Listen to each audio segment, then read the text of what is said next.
Pinasinungalingan ng Department of Health ang mga kumakalat na ulat sa social media hinggil sa di umano'y international health concern. Ipinaalala naman ng DOH sa publiko na huwag magbahagi ng mga kaduda-dudang website o online sources upang maiwasan ang pagpapakalat ng maling impormasyon. Si Criselyn Catarong magbabalita.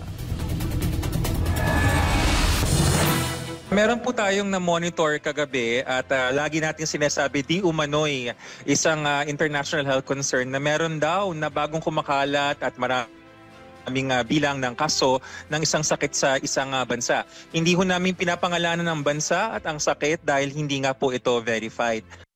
Ito ang paglilinaw na ginawa ni Health Assistant Secretary Spokesperson Albert Domingo at sinabing hindi beripikado ang kumakalat na ulat tungkol sa di umano'y international health concern. Dagdag ni Domingo, wala ring ganitong deklarasyon mula sa binanggit na bansa o maging sa World Health Organization. Ang Pilipinas sa pamamagitan ng Department of Health ay aktibong kalahok sa network ng WHO member states na sumusunod sa international health regulations. Ang naturang sistema ang nagbibigay sa bansa ng updates na may kinalaman sa mga international health concern.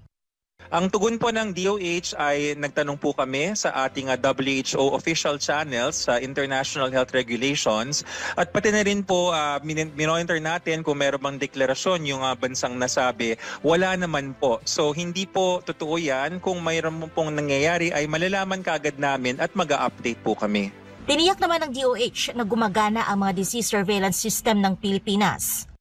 Ito ang talagang pinakamatibay na patunay na umaandar po ang sistema. Nakakakita po ng mga bagong kaso kung kailangan makakita ang ating Department of Health. At kami po ang unang magsasabi as hindi naman namin tinatago kasama ni mga ibang sakit tulad ng ubong dalahit, yung pertussis, yung measles, yung tigdas. Yan pong lahat ay nalalaman natin at kaya nating tukuyin.